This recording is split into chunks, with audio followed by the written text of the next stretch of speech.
Today I'm bike trekking on my Trek Madone. I'm riding in mid-Norfolk up to Blickling Hall. I'm going to investigate a ghost story and wild camp on the Weaver's Way.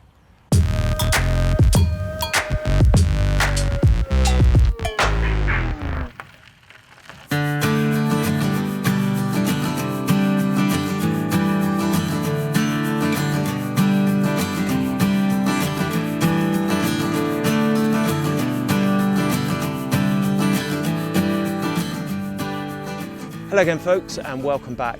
I'm Andrew, and finally spring feels like it's arriving.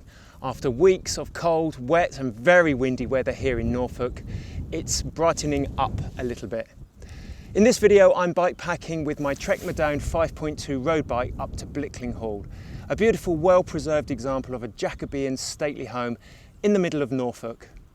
I'm taking an interesting road route up the Bure River Valley, which meanders in a northwesterly direction from Wroxham, riding through the market town of Ultegra, arriving eventually at Blickling after some 30 kilometres. I've already ridden about 10 kilometres up from Norwich, but my ride proper starts here from this car park, just behind the railway station at Hoveton and Wroxham. Just over the way is the Bure Valley Railway, which is a narrow gauge railway running from Hoveton up to Ultegra. It follows a very similar parallel route to the road route that I'll be taking today, which you can follow on an adjacent dirt track or footpath. But that's more suited to mountain bikes or gravel bikes. Today I'm out on my Trek Madone 5.2 road bike, so I'll be sticking to the roads and lanes. So let's get going. Next village, Coltershall.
So this is my Trek Madone 5.2. It's a 10-year-old bike and I've had it for approximately 7 or 8 years now. It's carbon with an Ultegra group set, but I've swapped out many of the components. So to start off with, I've now got a Physique Antares saddle and I really like that. I've replaced these wheels with the Mavic Cosmic SL lights. The tyres are shod with Continental 4000 Grand Prix. Today I've changed the pedals out from my normal Look Keo pedals to these. These are Crank Brother reversible pedals. So on the top side you can wear flats, and on the bottom side is a clip-in for the SPDs. So this is a carbon crank FSA, and it's got an SRM power meter on the other side, and it was pretty expensive back in the day. I've had this power meter since 2010, so it's 10 years old now. Have a quick look at the bike bags that I'm taking out today. On the back I've got a Rosswheel Attack saddlebag. This is the 10-litre version, and it's just big enough. Any bigger and I find that it starts to sway around too much. And in the back there I've got my tarp. On the top I've got just a standard Blackburn cross tube bag, and I've got a few sweets, batteries, power bank, that kind of thing in here. This is a half frame bag, and in there I've got all my cooking utensils and food. And on the front I've got a modified Rosswheel Attack handlebar bag. The original came with a 7-litre bag, which I find too small. On top I've got the Garmin 810 head unit, and on there I've got the route today that's navigating me up to Blickling. Good, well I think I'll take a stop here. I'm at the Matin Bridge, and this bridge plays a very prominent part in the ghost story that I'll be telling a bit later on. Yes, indeed. But for now I'm going to sit back, enjoy this very welcome sunshine by the River Bure, and enjoy my lunch.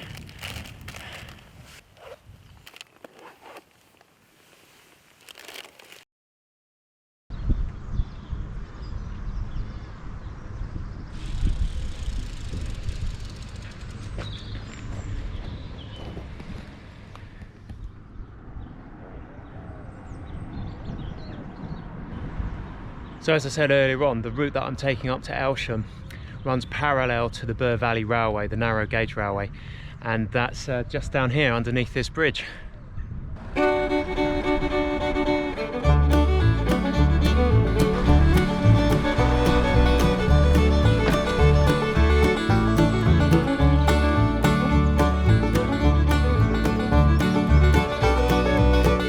Village of Llamas, and this is the old watermill.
Coming into Aylsham now, not far to go before we hit Blickling.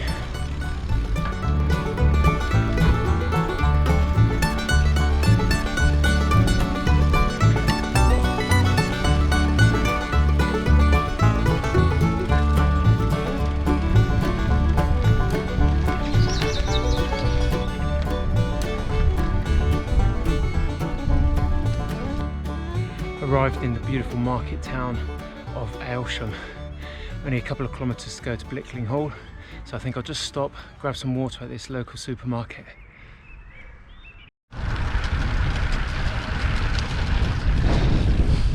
Just bought the water. Didn't really fancy carrying litre and a half, which is 1.5 kilos of water all the way up here. It's a bit of a cheat really, but anyway, you know, you do what you do, don't you? So just out of Aylsham, down this road, it's the Blickling Road to Blicklinghall, and that is the objective of today's trip. And then from there it's just a couple of kilometres down to the Weaver's Way, where I'm hoping to find my bivvy spot, my wild camp.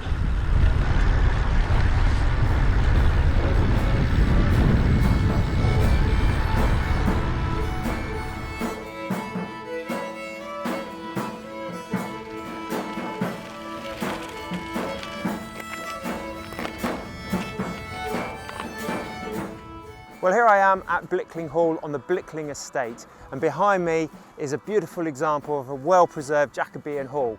But this site dates back way before that, first mentioned in the Domesday Book in 1086. This house has been home to many an influential family, but probably the most famous are the family of the Boleyns, Sir Thomas Boleyn and his daughter Anne. Anne was believed to have been born in July 1501, who came to be the Queen Consort to King Henry VIII and his second wife, and officially married Henry on May the 28th, 1533. On the 7th of September 1533, Anne gave birth to a girl, Elizabeth, who would go on to become Queen Elizabeth I of England. But she failed to give Henry a boy, and after 3 subsequent miscarriages, Henry was disappointed not to have a male heir to the throne. Henry, who had already annulled his marriage to his first wife, Catherine of Aragon, was in no mind to endure another slow and quarrelsome divorce. So this time he set about accusing his wife of adultery, incest and high treason, and had her arrested. She was taken to the Tower of London and found guilty. She was executed on the 19th of May 1536 by beheading.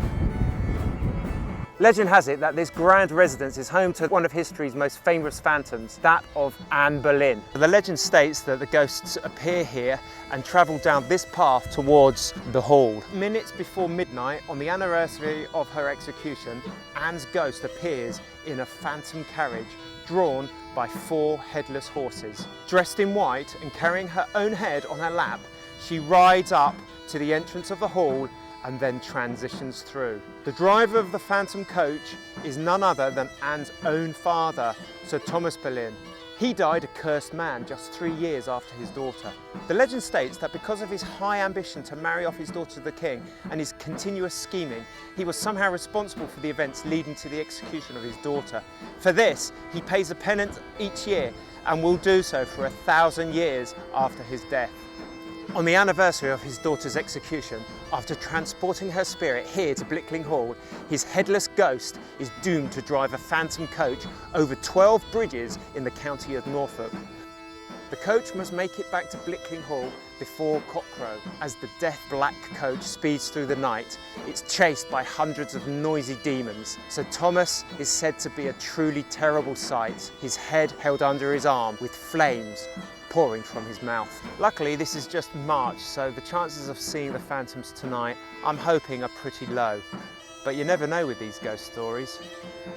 Well, there you have it folks, the ghostly tale of Anne Boleyn and her father Sir Thomas, the Blicklinghall ghosts.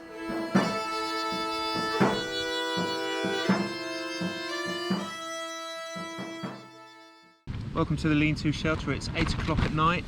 The wind's picked up a bit, but I've managed to find a nice location off the beaten track, just off the Weaver's Way, and I've got my water going on the wood burning stove.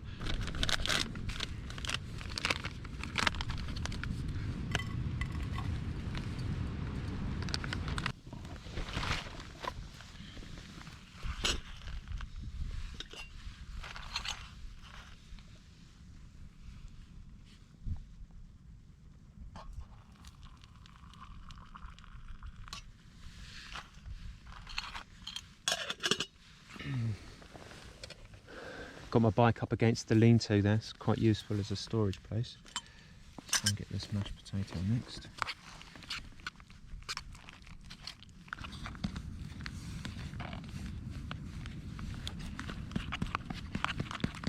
the moment it looks like baby food, which isn't too appetising.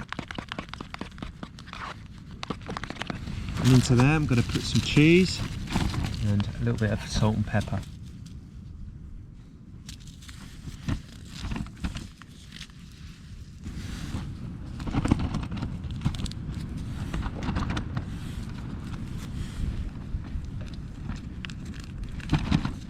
I suppose I could give this a quick taste, see what it's like. Looks like baby food. Oh, it's hot. It's smooth, actually, that's alright, that's quite nice. Yeah, very good. Just what I need. Trek Madone's been pretty good today. Really enjoyed riding it. I have ridden this bike before on a few bike packing trips. I rode up to Northallerton to visit my brother and stopped off in Humberside. It's a good choice if you want to go further. It's not really suitable for off-road. I suppose that's why gravel bikes are so popular nowadays, because you're not confined to tarmac and smooth roads. I tried to put some gravel tyres on this bike, but the clearance around the brakes and the front and rear forks are just not big enough, unfortunately. So I can only bike pack with this on the roads. I did do a little bit of off-roading today, as you probably saw, but it wasn't ideal, pretty sketchy.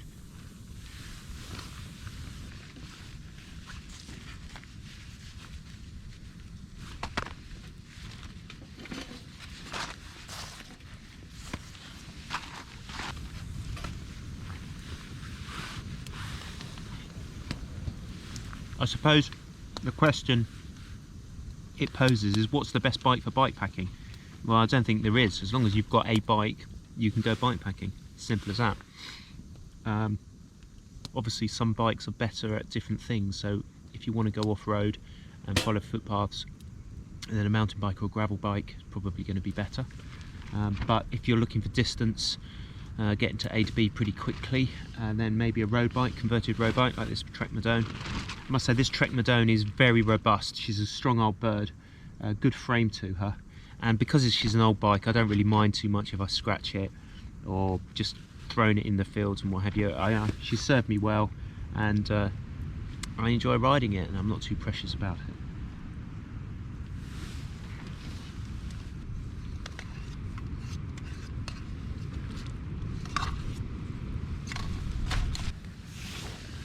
The Silky Boy wood saw came in handy tonight.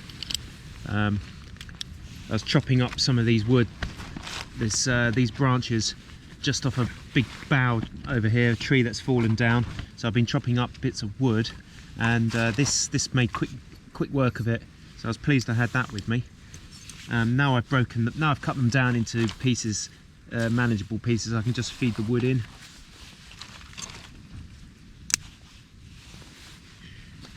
The purpose of today was to bike pack up to Blicklinghall. If you will, I've got a poem here that I'd like to read to you, and it sums up the ghosts of Blickling and the route that I took over the bridges.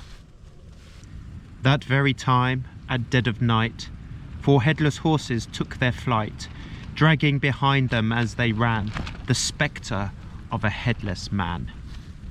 Beneath his arm his head he bore, its tangled hair all wet with gore. Pursued he was by demons foul, with piercing shriek and dismal howl. Over hedge, over ditch, over fence, over gate, they gallop on their heedless rate. Over 12 bridges they must bound, ere morning shall stop their horrid sound. Sometimes by Falstaff's ruined tower, they through the neighbouring country scour. Their snortings loud, without their heads, make people tremble in their beds. Ha ha ha ha ha ha.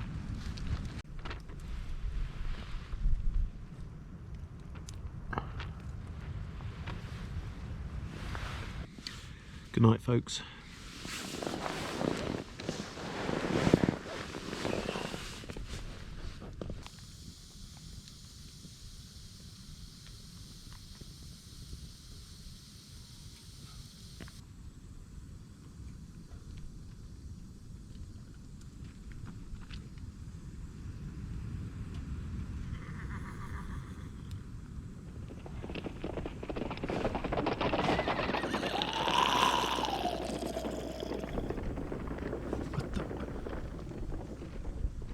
Jesus.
Oh, good morning folks. A nice morning. It's dry at least, and a beautiful sunrise. Birds are singing, and ready to now have some breakfast.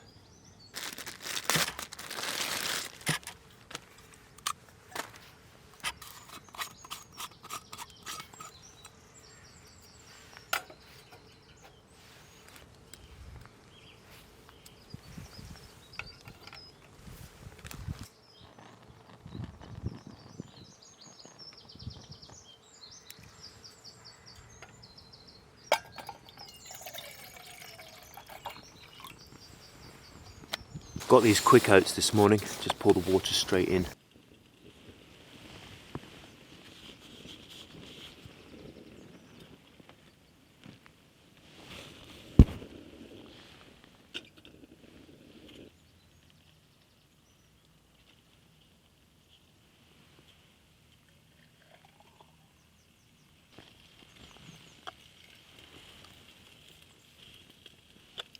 This is a useful little thermo mug, just £5.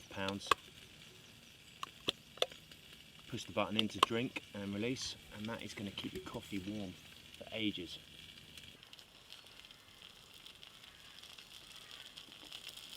Oh, hot.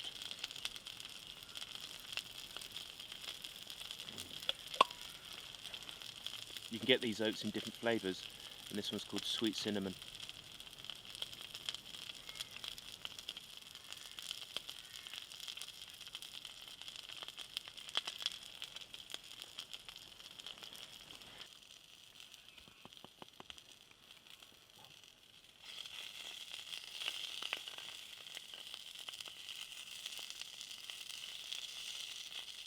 And of course, some ketchup, mustard, or HP sauce.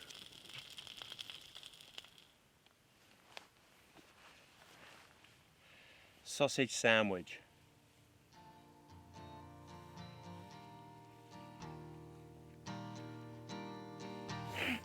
Very nice.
packs down in its own little compression stuff sack.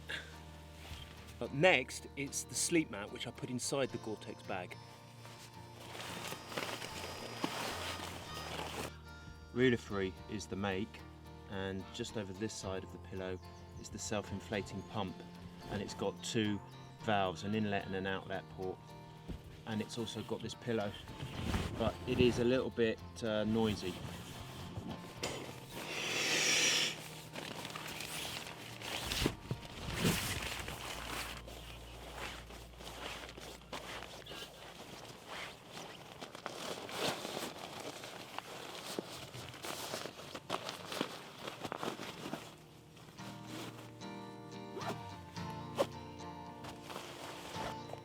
Ruler fleece sleeping pad, and finally the Gore-Tex bivy bag.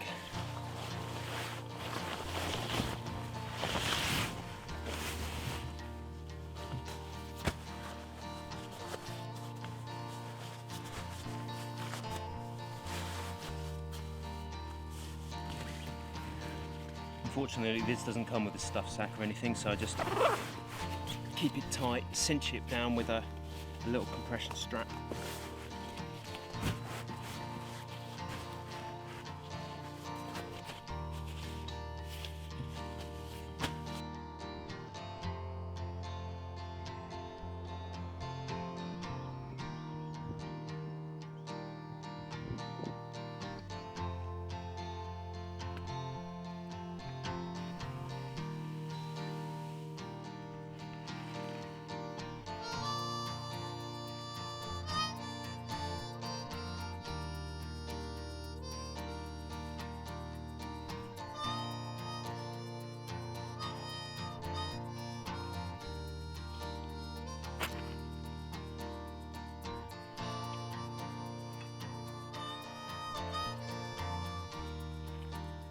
Well, that's it, folks. I'm all finished, packed away, and I'm heading off back to Norwich. Thanks ever so much for following me on this world camp. I hope you enjoyed it. I'll drop a couple of links for the routes that I took over the bridges to Blickling in the description below. Don't forget, if you enjoyed the video, give it a thumbs up, share and like, and possibly consider subscribing to the channel. Thanks very much, and until the next time, I'll say goodbye to you, and happy biking.